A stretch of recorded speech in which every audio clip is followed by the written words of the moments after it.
Well, hi, everyone out there who's joining us today on Relationship Coaching Live. Today, the episode is going to be about how to heal from complex PTSD. It is going to be a very wonderful episode because I have a wonderful guest with me today. She is a writer, a content creator, and a trauma-informed advocate, and she will share her story of recovery from complex post-traumatic stress disorder today here on Relationship Coaching Live. She is dedicated to using her platform to raise awareness, provide hope, and build a supportive community for survivors. Please welcome to the virtual stage, ANDI ROACH. Hi, Andy. Hi, how are you? I am great. It is so good to have you here because PTSD is something that a lot of people don't talk about, and they don't teach us that after certain events, we're going to have PTSD. And so we think sometimes we're going crazy, right? Oh, And yeah, totally. I know. So I am so happy to have you here because myself, I am a survivor of narcissistic abuse and stage 3 breast cancer. So I had plenty of trauma in my life, and nobody ever told me, you just keep going and don't deal with the trauma. So today here we are going to explore how we can heal from PTSD. Can you share a bit about your journey and what led you to explore the topic of complex PTSD? Yeah, first of all, just thank you so much for having me today. I'm so excited to be here. And like you said, I'm so passionate about raising awareness about CPTSD and really just the impact that trauma has on our brains and bodies. So, a little bit of background about my story. Growing up as a child, I was the fifth of six kids in a dysfunctional family with family members that suffered from substance abuse disorder as well as untreated mental illness. I lost two siblings growing up. So my oldest brother died unalived himself when I was 10 years old. He was 17. And then 18 months later, my oldest sister did the same thing. I am so Um, sorry. That is, oh my God, my heart breaks for you. I'm sorry you had to go through that. well, thank you. I sincerely appreciate that. It was really difficult. And I think, it's really easy to look at those big T traumatic experiences and say, hey, this had an impact on me growing up. Like, yes, of course it did. Um, but really, it was so layered. And it was kind of realizing later in life how layered that trauma was. Like, I never looked at, my upbringing as dysfunctional. I never thought, like, hey, I didn't have it that bad. People have it so much worse than me. I'm not some kind of victim here. And I didn't realize how damaging that mentality is because, as I moved later and later into life, like you said, it's like, we take these things in stride. You just have to keep going. You find a way to keep moving forward. And you don't ever deal with any of these underlying issues. So, for me, I had been in and out of therapy, especially as like a teenager. But then for 10 years of my life, I didn't see a therapist. I was really white knuckling it through life. And Yeah. it wasn't until about 2014, 2015 when a lot of my symptoms started showing up. And, they showed up in the forms of flashbacks, of Yes. emotional sort of dysfunction and dysregulation. They showed up in my relationships Yeah. and my relationship with myself and in my body. I Mm. essentially had a lot of physical symptoms. And it took me a long time. I describe it as almost like waking up, of like this awakening of Ah, realizing I had been stuck in survival mode and then really trying to find a way. Hey, I've never dealt with these things. I've never dealt with my past trauma. I never really looked at these things as being so instrumental in how my brain and body developed. And it took some really good therapists that kind of said, sat me down and was like, this is affecting you. You need to deal with this. Which absolutely. led me down. Yeah, and in my experience, my mom was my narcissistic abuser physically and emotionally, and I never saw that. Like, I just thought that all parents were like that. And when I started going to other kids' houses, I'd be like, wait, why isn't the mom yelling? And, he just did that or she just did that. They should be yelling at them. And I did not realize that I had been narcissistically abused until much later in life when I dated somebody who was a Scorpio like my mom, with the same ascendant, like exactly the same. He was my mom, but times 1,000. Yeah. So because of the suffering, like first of all, you think you're crazy, right? Yeah. You're going 100%. crazy. Absolutely. And then, I escaped that situation because I really escaped. And when I got to my new apartment, I felt like, oh, I am so relieved, like 1,000 houses. I lived like I had like a city on my shoulders. But then that's when the problem started because Yeah. that's so. How does complex PTSD typically develop? Like how does it develop? What are the symptoms that appear that we just kind of go, oh, maybe this is just, I'm stressed or whatever. What symptoms should people look for? Yeah, so I think the big thing, especially just how does CPTSD develop, is CPTSD does not develop overnight. It doesn't Yeah. typically develop from one single event. We're talking usually compound events. And really, I think the definition is it's a mental health condition that develops from severe or repeated trauma that are usually interpersonal in nature and from which there's no perceived escape. So the easiest example of that is with children, right? Because as a child, we are dependent on our caregivers. So Yeah. psychologically, physically, that dependency is so hardwired in us Mhm. that we would rather see us as having deficits or flaws, like there's something wrong with us, rather than Yeah. there's something wrong with this situation, like, a Yeah. narcissistic parent or abuse or whatever that dysfunction is.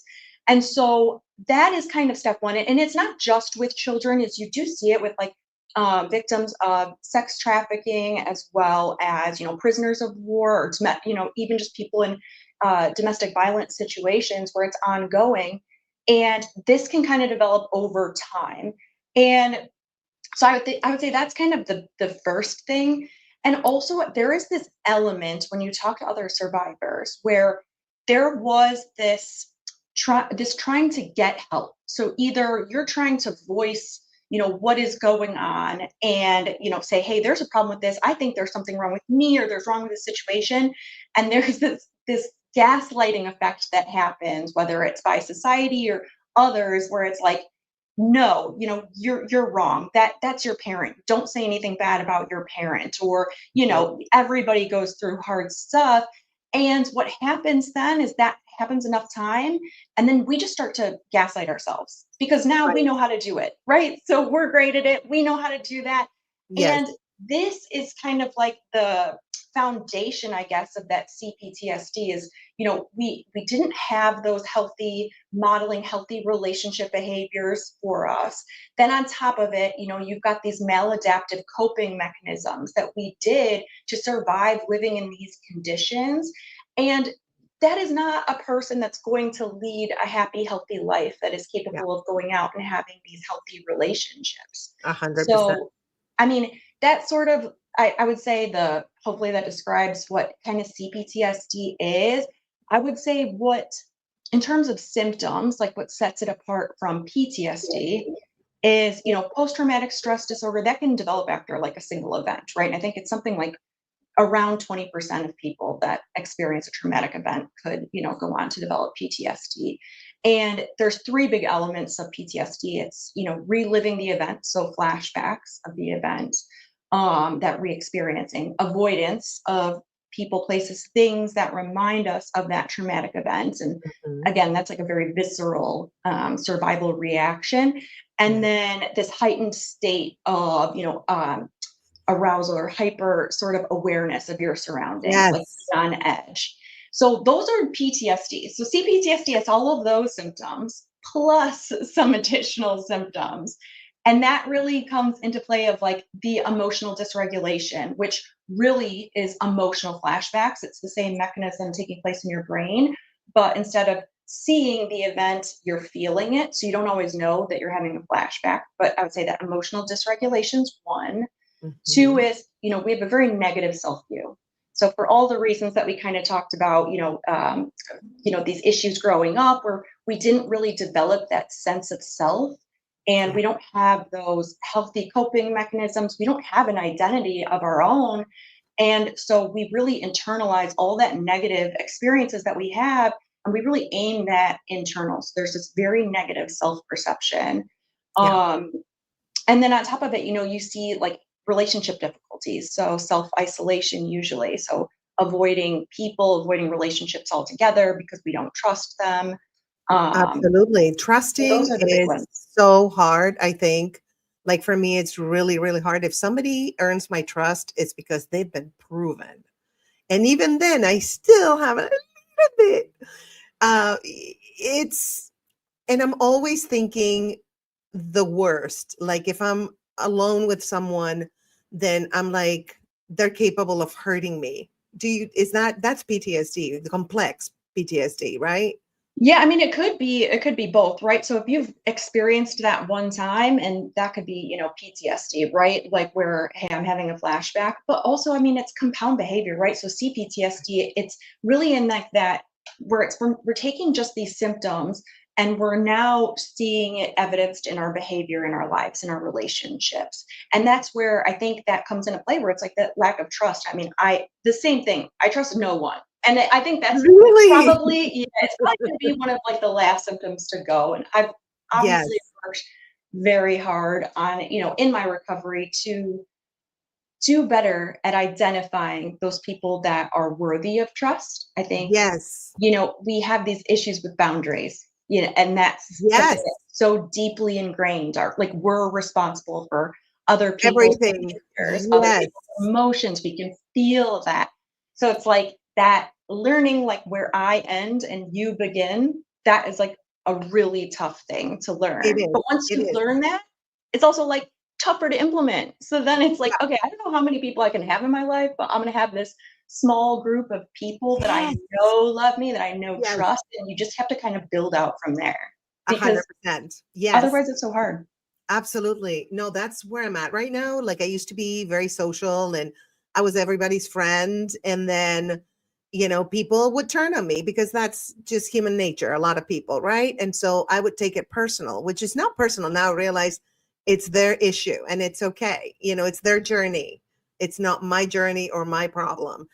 But now I'm intuitively, I've been wanting to just double check everybody, like test them. Okay, this person is worthy of my trust. Like the person, one of my dear friends who took care of me during my cancer healing journey, I trusted her literally with my life. Like I would be like coming out of surgery and be like, you need to check, make sure that they don't unalive me here because hospitals, I'm terrified of hospitals. But she earned my trust. She was there for me. She was, and Yeah. so now she's like solid. Like we're sisters for forever, but it Yeah. took that kind of level of trusting her with my life because she was the only one that I really, really trusted with my life on so many levels. And now it's like she's forever. And I feel like I'm doing that with a lot of the people that surround me. And I'm letting go of a lot of people that just wanted to use me, wanted something out of me. I realize that. And that's okay. That's, again, it's their journey. Or people that don't want the best of me, but fake it. Very common in LA in the entertainment business. And so it's like, and plain toxic people. Like Yeah. though it's like bye. I I mean, yeah. yeah, I I have relate a to that so much because it's just, yeah. yes. No, sorry, go ahead. I didn't mean to No, no, stop. no, it's okay. It's okay. I have actually a t-shirt and a mug on my shop. I call myself Buddha with booty. And so I love it. and in on this topic, I have one that says release them with love, then put them on your shit list. There you go. That's it. You're That like, sums "I it up. learned who you are. I learned who you are." Like, I find it took me a minute, but now I got it. So it's Yes. like, you have to do that though. You really Absolutely. do. Absolutely. But I always give everybody a chance, but I'm more guarded now than I used to be because, like you said before, it's because we were raised by narcissistic parents. Well, in my case, it was just one. But it's almost like you become one with that parent. It's really strange. Like you Yeah. identify with that parent. And then I was able to really be myself when my mom passed away, if that sounds Oh. crazy. But No, it doesn't because, sound crazy, but I am so sorry for thank you. losing your mom and just like that Yeah, you had to, go through that. I know. And it's so sad that I had to get to that point where, oh, she passed away and now I don't feel responsible, or, because I am like a very loyal person. So I was loyal to her, even though, I should have probably cut communication at times or maybe completely. I don't know. I don't have the heart to do that. And Me so, neither. yeah, I know, I know. And when you love someone and it's just, especially a mom, Yeah. it's Oh such a yeah. special relationship that it was, for those of you guys who love like that and are loyal, it's a hard call. It's really a tough call. It's so hard. There's a few things that you said that honestly just really kind of resonated with me. I think, first and foremost, it's kind of like let people show you who they are. And part of it is like, as somebody with CPTSD, so much of it is that we're so guarded, right? Like, especially unhealed. Like, unhealed me was extraordinarily guarded. Like I said, I didn't even know who I was, let alone was I ever going to like let anybody else see who I was. Like, Yes, so I think that's part of it. But then it's also when you do start to heal and you do start to open up that you are expecting people who you thought were very close to you, but how close were they really? To accept you. And when they don't accept you, it's like, whoa. It's like, okay, not only is this healing so hard, but now, I am losing all these people. There's so much grief that yes, takes place with healing from CPTSD or any type of trauma, because you're not only mourning the things that you've lost, like those relationships, but you're mourning what those relationships should have been. What does a healthy upbringing look like? What is that parent who's not, what is that experience like? And you do have to mourn that. And that is so healthy. And it's really the only way, in my experience, that you're able to get through that is to like give that the sunlight and give that the space where it needs to kind of breathe and then let it go. But it is very hard when you are grieving the relationships of what you wanted a relationship to be, whether it's friends or family. absolutely. And a lot of crying. Yeah. A Oh lot my of gosh. crying in the healing. Crying, I love crying. I'm a crybaby. Well, it releases endorphins, right, or something. I think to get rid of Exactly. cortisol, like all the bad hormones. It's like it's up and up all the good ones. So I mean, it is I love healing. It's so crying. good. I love it as much as laughing because I don't mean to like I'm gonna cry now, but like everything and as we heal, I don't know if this happens to you. I feel like I've become more empathetic. Like I have so much empathy that it hurts almost. Like if I see somebody going through cancer on TikTok, I don't know who they are. I'm crying. Yeah. I just cry a lot more, and I'm able to feel what they're feeling because we've been there. Yeah, exactly. And you know how painful that journey is.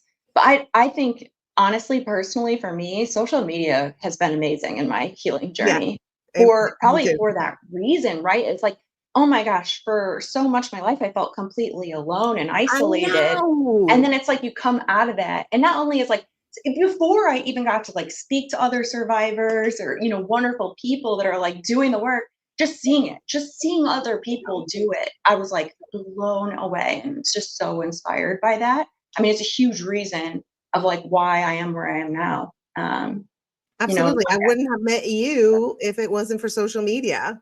exactly. I And know. you're I can't believe how many of my like good friends I've met through Instagram I and know, right? TikTok. It's wild. I know.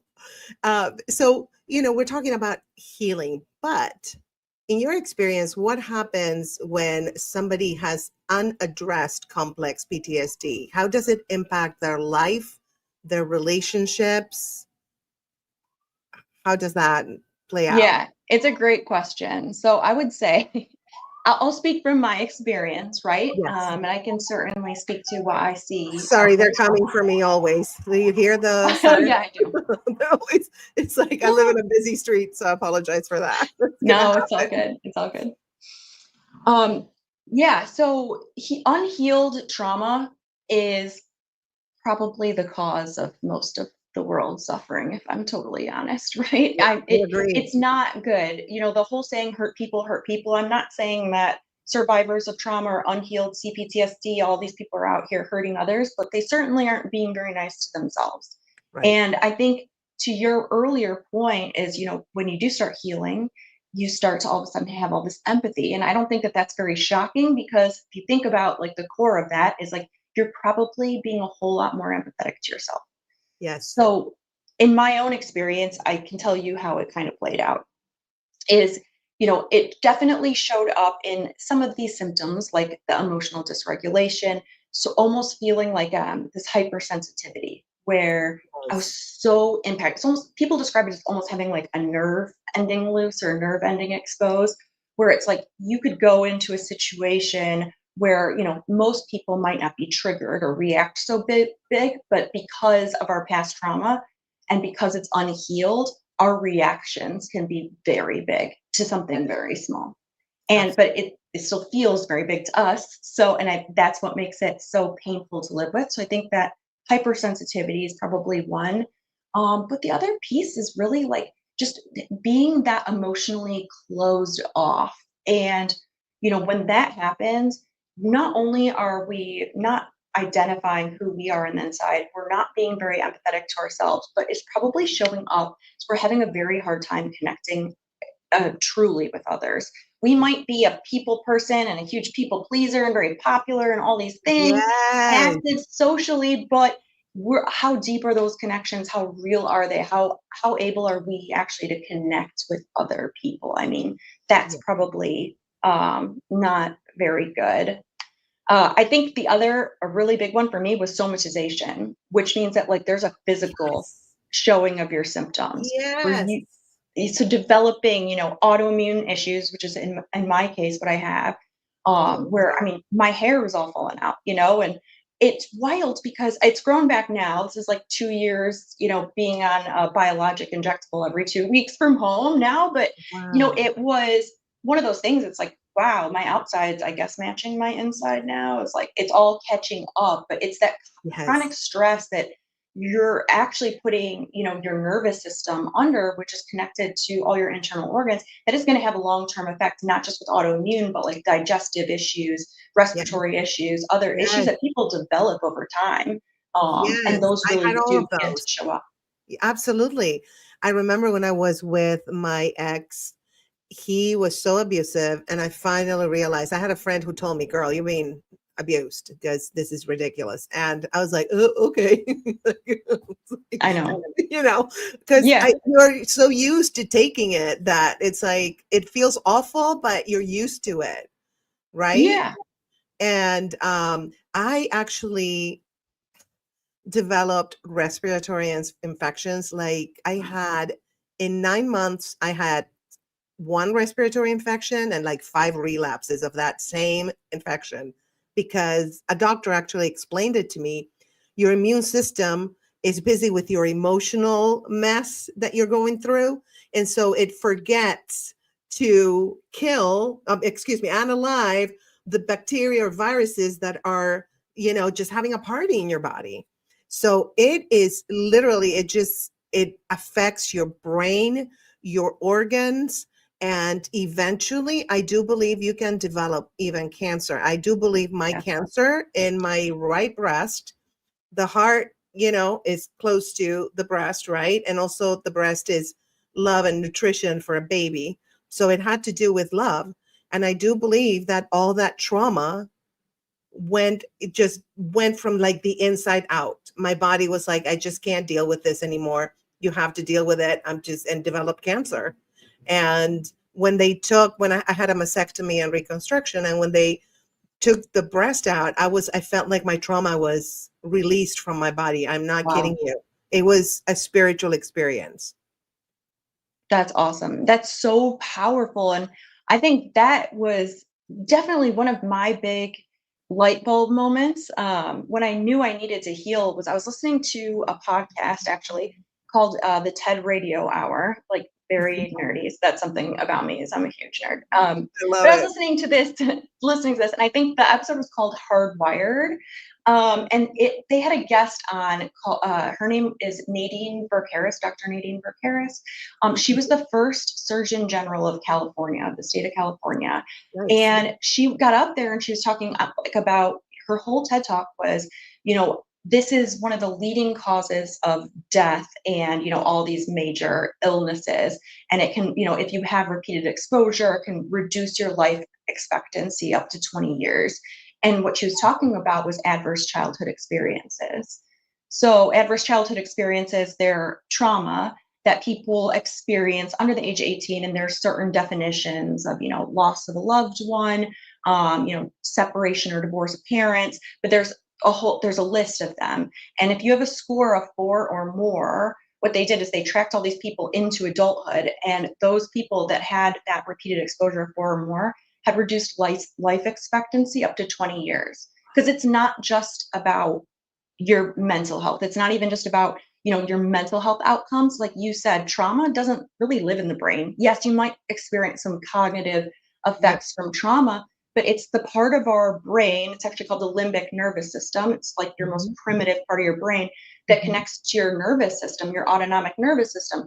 It lives in your body, basically. That's a very fancy 100%. way of saying that trauma lives in your body. It is Yep. putting your body under constant stress. You are literally stuck in fight or flight mode. Yes. That stress, it all comes down to the internal organs, and over time, I mean, it is a very real physical health, effects. 100%. I think it's from the inside out, and also when I do a massage, like I remember when I had an accident, there were some muscles that would not let go. Like they were so tight. And so the therapist was like, muscles have memory. Well, I'm an athlete. I used to be a competitive swimmer, and yes, muscles have memory. I can stop swimming for 10 years. I'll be as good as I was, not as fast, probably. I'm more out of shape, but you don't forget it. Your Yeah. muscles remember. I don't even think about swimming. I just do it. So I think it's the same, with trauma. It stays in your body. It doesn't leave you. Even if you deal with it mentally, you have to deal with it physically. I think where I think being in nature is very healing, connecting with nature. And I'm not kidding you, but the electromagnetic um, um, energy of the earth, like grounding is very important, like barefoot on the beach or on the grass. I know this sounds crazy, but No. hugging a tree, the trees bring the electromagnetic energy of the earth. So you hug and you get the energy. Yeah. So I think things like that, doing that, eating healthy, exercising, because exercising, you can also release a lot of that stress. I think I probably would have gotten cancer earlier in my life if I was not that active. And just, I always release and go to the beach to just the beach is amazing. The water, there's Water. something about Yeah. the water that just takes away. And I even give it to the water. I'm like, I'm giving you this issue. You It's take so it. real. It It's so real. And no, and on it, no, what they're actually discovering, by the way, it's like scientific, Google this afterwards, but that our cells have memories. So it's like, yes, your muscles Yes. have memory, but our cells literally have memory. Yes. And nothing codes or hardwires our bodies more than trauma does, because it's survival. Like that is what all living beings do on earth. Like the sole goal is to survive. So it Yes. is like literally at the cellular level, you are remembering things. Your body is Yes. remembering things. So it is, to Yes. your point, it's like, how do you heal from it, right? Like if this isn't living in my brain necessarily, if this is living in my cells, how the In heck every do I get cell. this out of me? Like, what do I do? I And know. but And like a lot of it is somatic therapy. It is like yes. movement therapy. How do I activate? So I brought up the autonomic nervous system, right? Yes. So that consists of your vagus nerve. It runs from your brain stem all the way down your spinal cord, and it connects your brain to your internal organs. So it's responsible for all your automatic functions. So thinking of like your heart beating, breathing, digesting, things that you don't think about, right? These are because they're automatic, right? But Yes. those are all what is considered survival functions from like our brain's perspective. We need those things to survive. But that is why trauma affects that so much, is because when that's triggered, when you're triggered into fight, flight, freeze, fawn, that is your brain sending a message to your organs saying, you need to go run like hell. You need to fight this guy. And that is what is causing that repeated stress and exposure. So a lot of times what happens when you have CPTSD is it's the result of complex or chronic ongoing trauma where it's Yeah. activated over and over again. You're literally, what's happening from a nervous system perspective is Mhm. you never learned how to recover. Your nervous system hasn't recovered. Wow. So those are two states. It's called your parasympathetic state, which is like our socializing at rest state, and then our sympathetic nervous system and dorsal, which is all like that fight, flight, freeze, fawn, which is Wow. like, and so our because of that, having those somatic therapy, so movement, like you said, moving your body. There's certain exercises you can do to activate that nerve, but also like that's so real. Like having like a salt bath, like, going in nature, those things also activate your parasympathetic nervous system, which is that resting nervous system. So Mhm. like there's real scientific reasons why Yeah. those things would be healing to us. 100%. A good massage helps too. Yeah. Oh, 100%. It releases so much. I always have like sinus pressure after I'm sore and I Yeah. feel like, yeah, there's like probably lactic acid and stuff in your muscles that's being like released. Yeah. That's why you have to drink water, but massages are really good. And hugs, I think, are really good too from Yes, the hugs right are people. great. Exercise is also great because all of that, again, it's activating that nervous system, the parasympathetic nervous system, which is like the hugging. When you're running, a lot of times it actually is activating the other way, where so if you're doing something like very cardio, it's actually activating the fight or flight. But what you're getting Oh, though is you're actually releasing all the hormones. So like you're releasing the stress hormone, yeah. which you're getting rid of it. So then your nervous system will recover after a hard workout because it's actually expressed those hormones rather than like Mhm. we're just living in it now and we're not doing anything, but our nervous system is activated. Yes. And you know what? I'm a swimming instructor, like during the months that you can teach swimming, but I teach all year round basically. And because I was a competitive swimmer, so it all ties.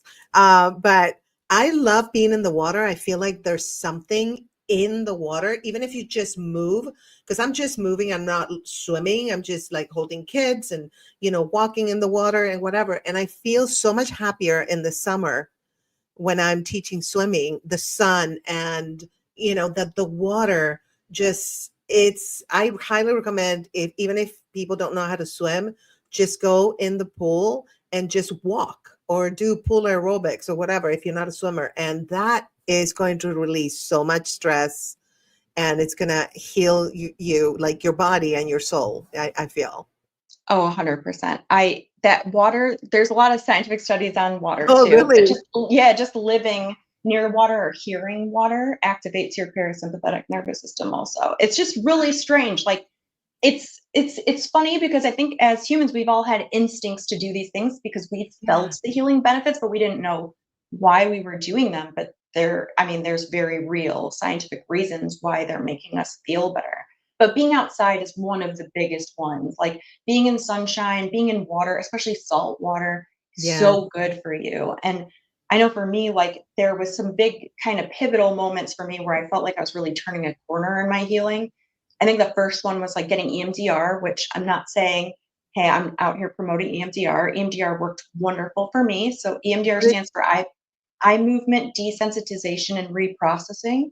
Okay. It's a mouthful, but basically Yes. it's you're it's a very interesting sort of modality in terms of therapy because you're not really talking. So we think of like therapy, your cognitive behavioral therapy, you're just talking through your problems. It's not really like that. It's very structured where you almost like have a list of all the traumatic events of your life and you start with the most distressing to remember but the oldest. So like the oldest memory that you have that is the most distressing and you start with those memories. And it's almost like exposure therapy where you're recalling the traumatic event. You don't have to talk about it, you're just thinking about it. Yeah. And you're prompted almost like a guided meditation, if you will. But while you're recalling it, you're having this bilateral stimulation. So you're either watching a light kind of move back and forth, or you're holding on to buzzers that are moving back and forth. But what that does is it activates your brain. Again, it activates your parasympathetic nervous system while you're recalling the traumatic event, because what they believe is that traumatic memories live in that limbic nervous system. They live like in our survival brain. And Mm-hmm. because of that, the memories don't go to long-term memory. So we don't cognitively process them the same way. So when you're recalling a traumatic event, you're literally reliving the traumatic event. You're feeling it, you're there. That's why it feels Oh, so real. So basically, it's like having that bilateral stimulation allows you to recall that traumatic event while your brain is activated in this parasympathetic state. And then you eventually are able to process the memories. I would say that was the biggest one for me, where I've never had relief from my symptoms before in all wow. the years I had gone to therapy. Like I had never been able to like live in a present moment because I was always so stuck somewhere else. So I feel like that was the biggest. But then honestly, the second one where I was like, whoa, like the next level of it was literally doing like a Reiki healing, a Reiki cleanse or chakra cleansing. Nice. And those chakra baths, like the salt baths, I was like, oh my gosh, because it's like the one thing to cognitively move the memory. And yeah, it's like powerful, but then the emotional, physical release I got from Yeah. just being in water was like Yes. wild.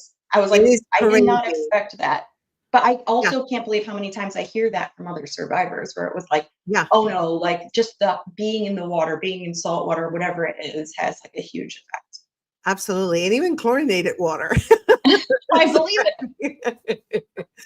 It is amazing. I love teaching swimming because it's healing for me Yeah. personally. And, of course, I'm teaching kids how to be water safe, which is amazing. I love doing that.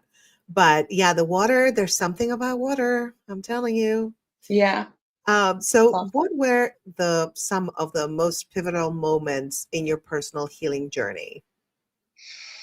Yeah. So I would say some of the biggest moments really were sort of that light bulb moment, I guess. Like I had known when I was doing EMDR that it was good for me. I knew I should do EMDR, but I had been putting it off actually for years. I did not want to do it um, because honestly, I couldn't understand why therapy or like a medication couldn't solve this problem. If this is like a mental illness or, so why can't, just regular therapy? What's wrong with me? And so I Yeah. put it off for a long time. And I feel like that was such a powerful moment for me because that was like, it's like coming above the clouds, when you're in the plane and you're going through all the clouds in the storm and it's just like, ugh. And then all of a sudden it's like you get over the clouds. You're like, oh my God, is this what everybody else is like? This is how everybody else sees the world? Like, whoa, this is wild. Why didn't I do this so long ago? Same. And like when you were talking about having your surgery and almost feeling like you had it physically, this trauma removed from your body, I felt like it was almost like that powerful of a feeling where it was like, oh my, I don't ever want to go under the clouds again, like hopefully that never happens. But I think that was really like pivotal for me because it just gave me that light or like being able to feel that relief was so Yeah. different than, hey, knowing this is the right thing. I know that this will lead to better outcomes. Like, sure, Yes. we know it, but feeling it was awesome. It's amazing. And it's sad that for me it took losing my right breast, my original one, because I got a fake one. Oh, good. They have different zip codes both because this one is like tight. That's a move. Like, I'll be here to stay. I love it. Yeah.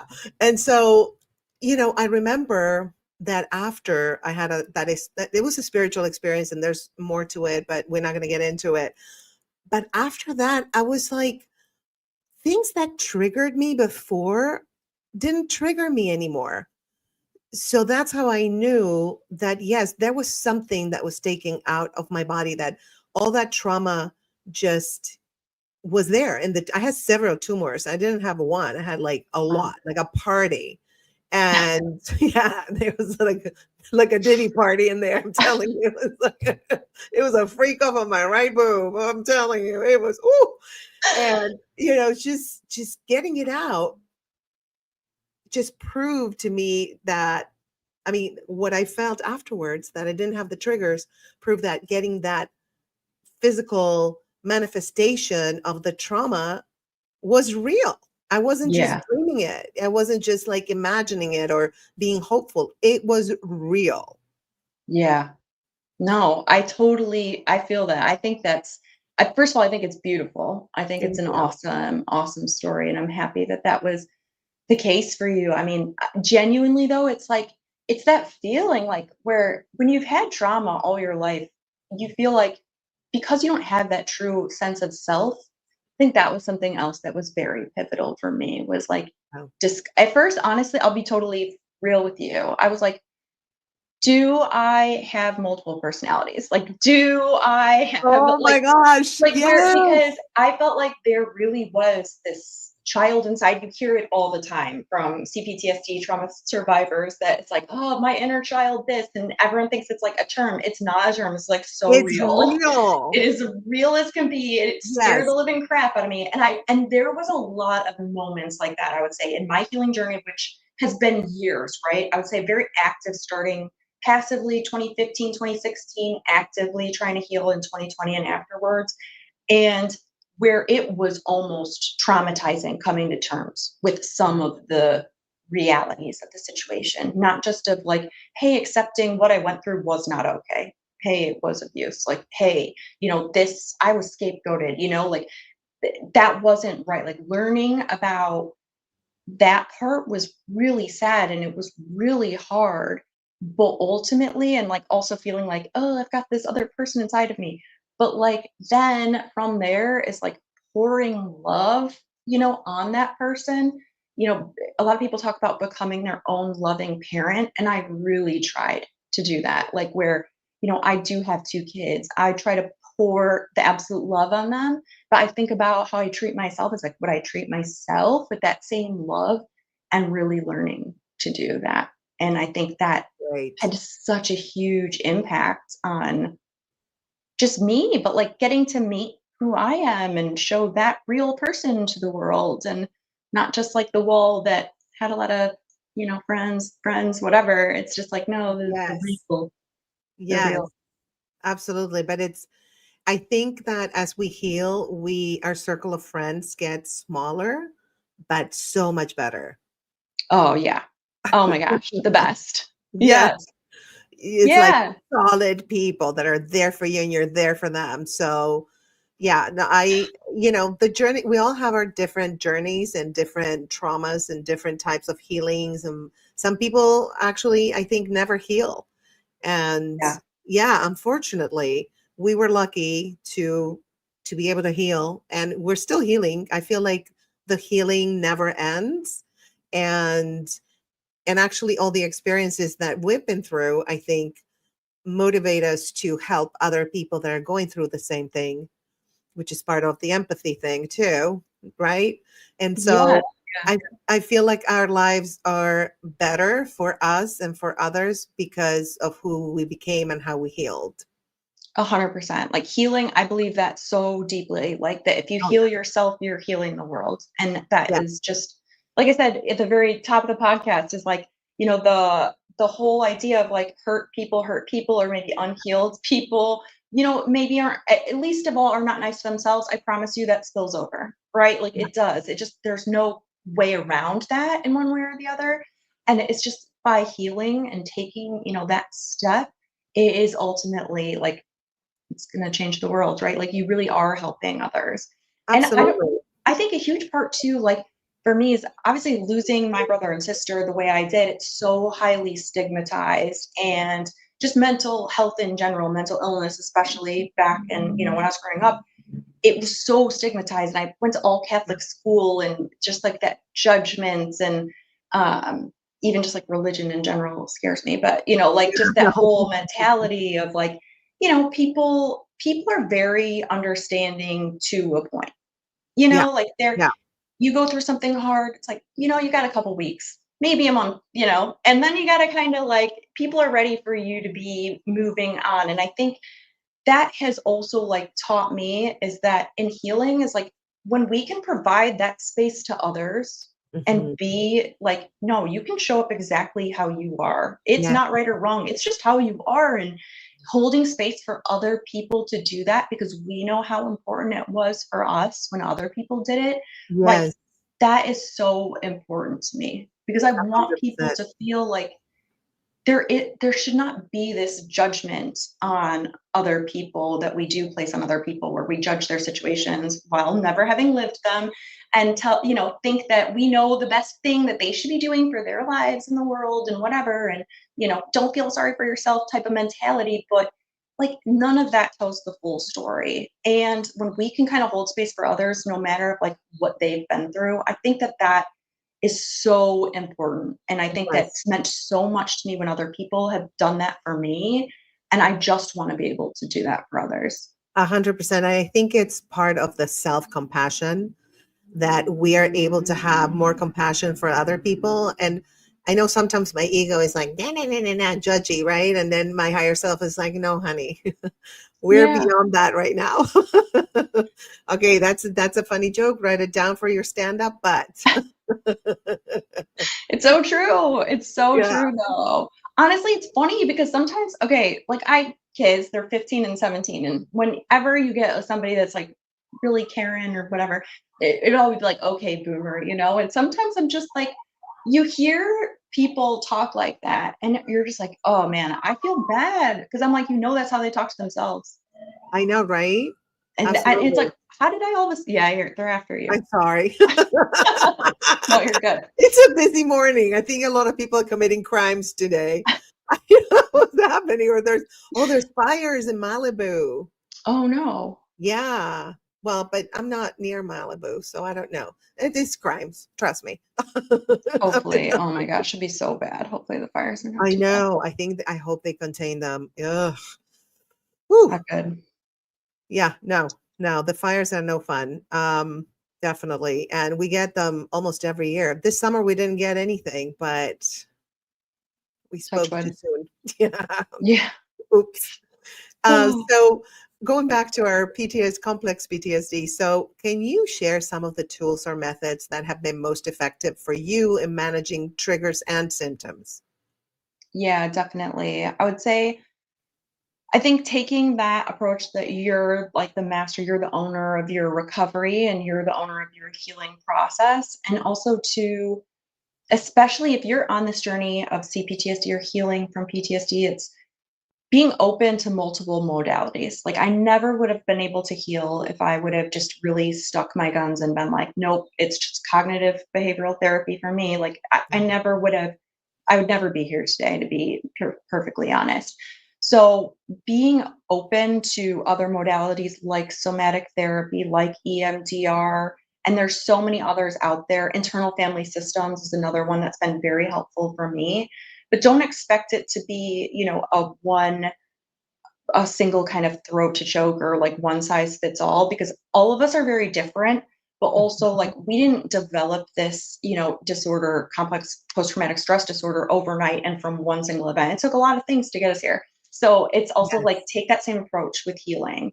And also something else that you said I think is so important is that like it's going to be an ongoing process. It is something that takes time. It is a journey, and learning to embrace that and really feel what that feels like. It's almost like healing's a lifestyle. Like it Yes. really and truly is. Yes. And even myself, like my own journey, being into the healing a couple of years, it's like I'm still expecting it to be like done, and it's never going to be totally It's done never, I don't think it's ever. ever done. I've been No, but doing this for a while. Like, when did I break up with my ex? Like 2012, I moved here. So it's been 12 years. wow. And I am much better, but there might be, but I think the difference for me is that when I see something is triggering me and I'm taking it personal, I'm able to step back and be like, oh no, honey, this is your old self. You're okay. You're safe. I love you, meaning me, and it's okay. It's something that they are dealing with and it's their journey. Let it go. Release them if it hurts you, because sometimes, even though we're healing, some stuff that people do might hurt us, and we're just human beings, right? It might, even if you don't have complex PTSD, it might just, somebody does hurt your feelings. So just let them go. But before I would be like mad and be like, oh, they're like, da, da, da, da, da. And now I'm like, you know what? I get it. That's where you're right now, but doesn't work for me right now. So again, Yeah. boundaries, right? And just let them then go, with release them with love, then put them on your shit list. Exactly, yes. That and truly, I would say that, like, emotional flashbacks, the emotion that was something that was so very real for me, and I just will never forget the first time I could, 1, learned what an emotional flashback was, but, like, could identify when I was having one. Because to your Right. point, it's like, am I reacting to this situation, or am I actually having this physical horrible reaction to something that happened in the past? Because even though I Yes.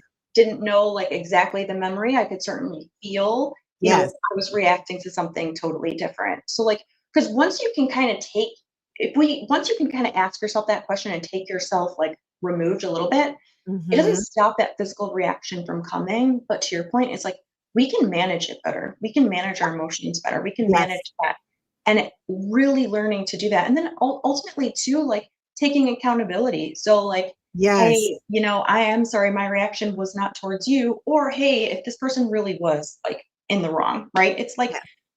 cool, I'm having this reaction. You don't deserve to see me this upset. You're not important enough to see me this upset. I'm Yes. removing you from my life. Thank you. But, Yeah. whatever that is, but being able to feel confident in, I guess, asserting yourself or Yes. standing up for yourself in a healthy Yes. way and not just in a reaction way where it's like, I think for so many people, survivors, it's like we really rely on our survival reactions. And sometimes we Yes. manifest situations where it's like, well, I know that, badass Andy is going to like be kicked into gear if I like get myself down enough. Or it's like, no, no, no. Like we can actually like take healthy steps and assert ourselves in a healthy way. We don't have Yeah. to wait till things get this bad to like assert ourselves. Yes, exactly. Absolutely. Or remove ourselves from the situation, Yeah.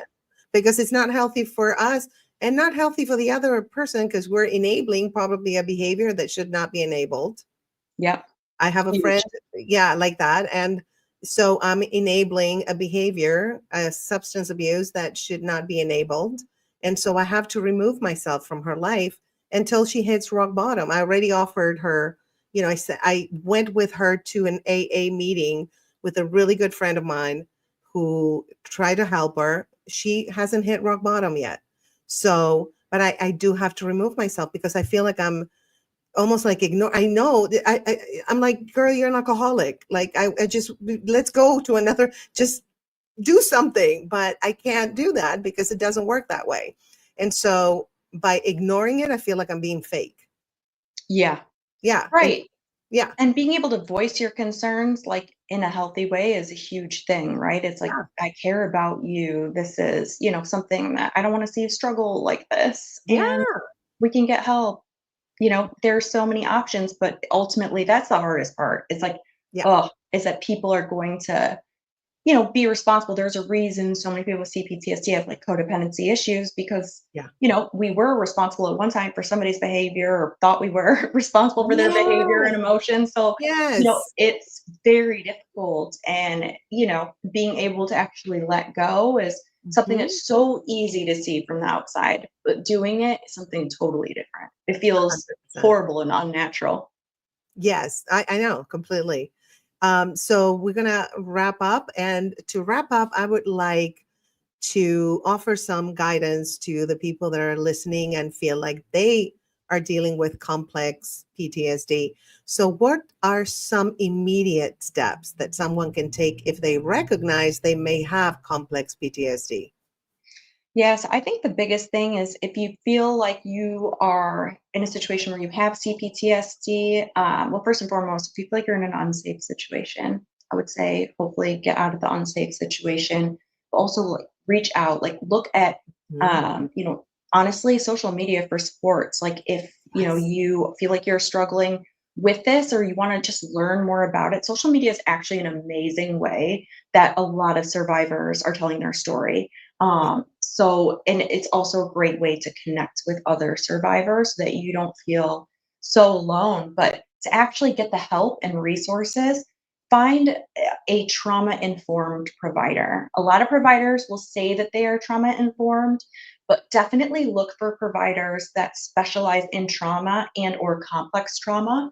That would be the biggest thing because there are a lot of providers in the space, unfortunately, that aren't maybe the most trauma informed, and it can be sometimes almost like a damaging effects to get with the wrong provider. So certainly making sure that you do your research and find somebody that specializes in that. That's great advice. And for someone listening today who feels overwhelmed by their trauma, what words of encouragement would you offer to them?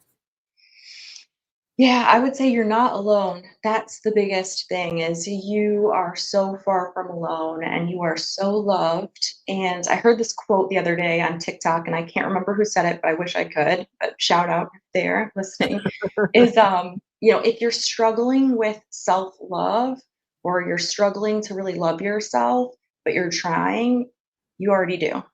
Yeah. And I think that's the biggest thing is like if you're asking yourself these questions, like if you have CPTSD, if you can relate to a lot of what, we're talking about, like that's enough. You Yeah. you relate to it enough, like you can take the next steps. You can get help and you definitely can heal. And it's so freaking worth it. It's so worth it. Yes, absolutely. The life changes. You gain so much peace and joy and knowledge. And you, like we were saying, you catch yourself like, okay, is this really the person doing something wrong to me, or is it me reacting to my triggers? So yeah, so it's really totally worth it. And to do it before your body, like I waited a little too long. My buddy was like, girl, I'm gonna have to have a party and boob because we're gonna celebrate. It's a freak off. So just to be able to connect with the listeners, how can they connect with you, learn more about your work, and find resources to support their healing journey? Definitely. Yeah, you can definitely reach out to me on social media. I'm on Instagram and I'm on TikTok. My handle is Complex Andy. I also have a blog that's up there. You can read more about my story at complexandy.blog. But there you can find certainly there's a number of resources that I have out there on my blog as well as linked on my Instagram page. We also have an awesome community of complex trauma survivors called the Healing and CPTSD Community Hub. And it's a totally peer-led organization with Nice. all different types of complex trauma survivors. We have different support circles kind of specializing in different types of trauma, but that is truly an amazing space. And definitely one connecting with others has been just such a cathartic and amazing part of my healing journey. And I know that that's definitely a way that we could definitely help other people. 100% community is key. Yes. Well, thank you so much, Andy, for being here and for being so amazing and just giving us incredible information, backing everything you're saying with science. I love that. And not just, It's the nerd in me. I can't help it. It's like oh, a girl, reaction. I am a nerd too. I love I it. am, Yes. I am such a nerd. And it never ends. I think we're going to like, till the end, we're going to be like, Yeah. learning and researching, and yeah, it's fun. I think we came to this planet to learn, to Yes. grow, and to heal. I love that. It's so true. It's like the Yeah. evolution. Like we're there to evolve. Like not just survive, we're here to evolve in like every sense. And yeah, I think that's awesome. And I'll always be like that too. It's like the curious child. Yeah. Like Yeah, you I can't get rid of know. it.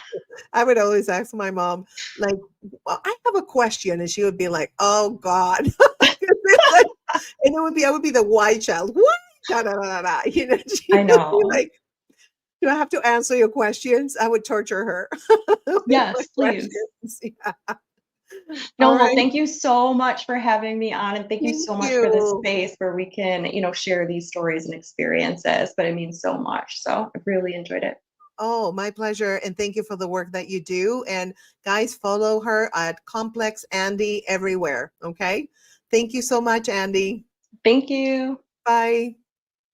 So thank you guys for tuning in to Relationship Coaching Live. And this was a really great episode where we all learned a lot. And we will have Andy back. I think she's incredible. And we will hear more about complex PTSD and her story, because an hour is really not enough, you guys. And again, thank you for joining me. And I'm going to show you a video of the Christmas merch that I have on the State of Grace shop. It's really fun. I designed everything because I'm a nerd. I design, I edit, I do everything. I don't even know how I have time to do all this stuff, but you should check them out. They're a lot of fun. I just ordered my first one, and the quality of the t-shirts is incredible. The mugs are all great. I have a mug here. I put the ho in ho, ho, ho. And I have others, resting Grinch face, and a few. I'll roll the tape so you'll see the video. All right, my loves, I love you, and thank you for tuning in, and I'll see you next Tuesday. Mwah. Well, hello, Grace Nation. Are you ready to slay your holiday style? Then check out the State of Grace shop for the most fun Christmas merch around. Start your day with a mug that speaks your holiday truth, like I put the ho in ho ho ho, or resting Grinch face. Trust me, these mugs will make your coffee a little sassier. And these teas, honey, they are naughty and nice.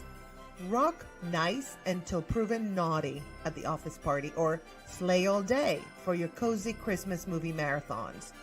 Perfect for spreading laughs, love, and a little mischief. So what are you waiting for? Sprinkle some holiday magic on your wardrobe and sip your way to cheer. Head to thestateofgraceshop.com and grab your mugs and teas before Santa takes them all. Shop now, because these goodies are definitely on the nice list.